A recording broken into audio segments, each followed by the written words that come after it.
What's up, y'all? We back again. Just wanted to kind of go through some of the options and things of that nature in the Model Y.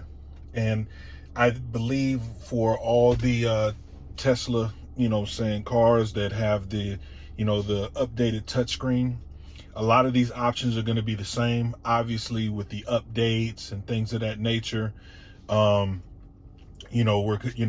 Things will be, a few things will be different, but I believe like the main core functions are, are usually the same.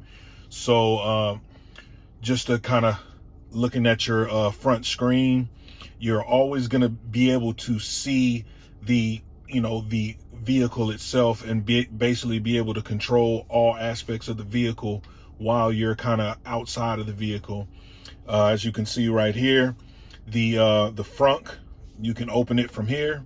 You just tap that. If you want to lock the vehicle, you can tap the little lock icon and it'll go ahead and do its thing. You unlock it, everything's unlocked and things of that nature. When you get out the car, you can select this little lock icon, or you can actually tune it to do what you wanted to do when you leave the car. So you can have it on auto lock, and things of that nature. So that's pretty dope. The little lightning bolt is self-explanatory. That's where the charging area is at. You can open the door from there, and then you can kind of go from there. The little car icon here at the bottom, quick controls. You have your exterior lights, your front fog lights. You can adjust the mirrors and the steering wheel from here. So if you click into the mirrors, as you can see, you can adjust the left or right mirror with the telescopic controls right here. These do pretty much everything in the car, and so basically you can kind of get them however you want them to react the way that they need to react. Get out of there, and then you go to the steering wheel again, go back to the column, and then you can kind of adjust them from there. The display brightness, you can have it on auto, so during the day, when the light's out, you want to have it shining. When it's at the nighttime, add gradually through the day, which is pretty dope about this. And again, I'm not sure if it's for all models, but I know with the newest software update, with this one in particular, as the day goes on, it'll actually adjust the brightness depending on the day. And then obviously in the evening time, as you can on one of the other videos, you can see that the screen was black.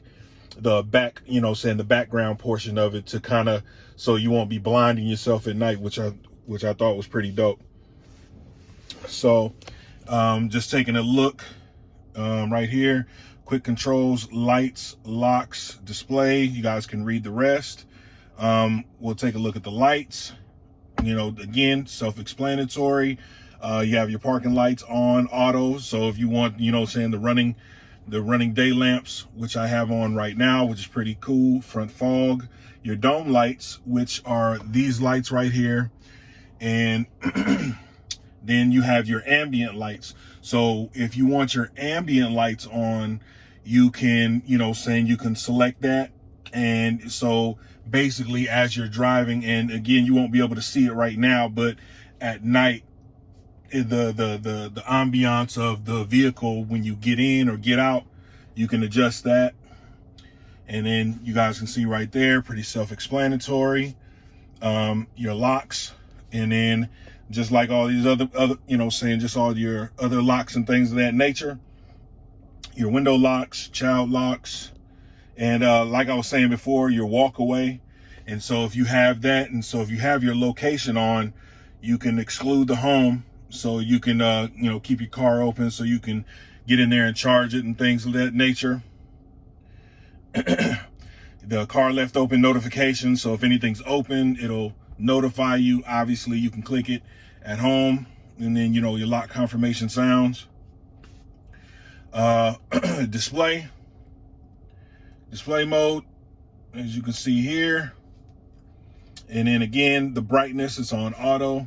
screen clean mode, which is pretty dope. So if you want to clean your screen, right? So you click the screen clean mode, and you see how it went dark.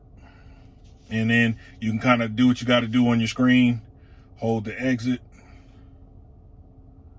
And then it'll bring you back to the main screen. Touch screen. If you want to do voice recognition, it has that. Voice navigation. You can change your time format, 12 to 24. Energy display, energy, distance, kilometers, miles, Fahrenheit, PSI. I mean, this thing goes pretty deep into it. Driving modes. So this is pretty dope. Right here, you can, your standard mode, which is your standard acceleration. So if you're used to driving an electric car, it's a lot different. I wouldn't say it's a lot different, but it's definitely an acquired experience. You can put it on chill mode, and that will give you a more traditional ride. Your steering comfort, standard or sport.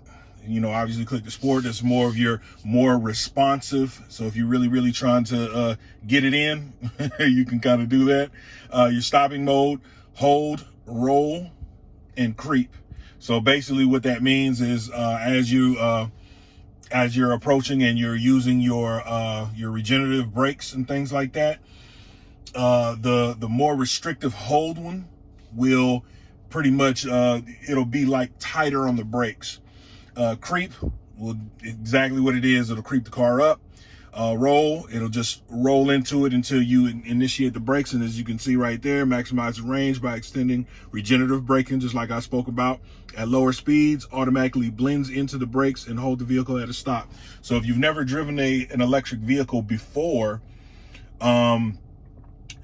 those things will be it's different than driving a regular car where you have to kind of like be on your brakes like all the time.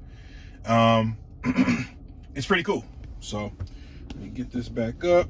So I know my hand's probably shaking a little bit, so I want you guys to get in there.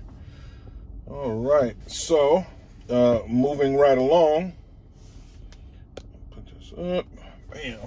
Autopilot right here. If you have the Autopilot software and all the autopilot and the navigation and things like that enabled, you'll have selections on this screen. I believe obviously if you don't have the Autopilot package and things like that, all this will be grayed out. Auto steer, navigate on autopilot. So basically what that is if you go in there and you put your information in there and you want to go to a specific location, you can turn on the navigation and it'll take you where you need to go. All this green traffic light chime, I think is pretty dope. Basically when you get up there and you're at a red light, when the traffic light goes green, it'll give you this little boom, which is pretty cool. Summon, if you have it customized inside your garage or wherever you have it, you can actually summon your vehicle using the Tesla app. The set the speed, you can either go the speed limit or whatever your current speed is, your offset, and it'll you can have it at a fixed or at a percentage. So basically you plus or minus 8%. So obviously if the speed limit is 50 and you want your plus or minus to be at 8%, it'll go no higher than 58, but no lower than 42, for example. Speed, let me change that. Bike, speed limit warning, it'll display it at the top as you're moving along. If you wanted to have a chime to kind of let you know, hey, you're getting close to that speed limit, or you're going over the speed limit, it'll let you know. Forward collision warning, lane departure avoidance. And you can see all these options right here. So basically Tesla has kind of gone deep into this, this autopilot thing, obviously with the controversy and stuff like that. So they've kind of like dug super deep to try to make sure these things are as safe as possible. So again, I'm not going to keep this video too long. I'll have part 2 of this video. So hopefully you guys tune in and you guys take care of each other. Peace.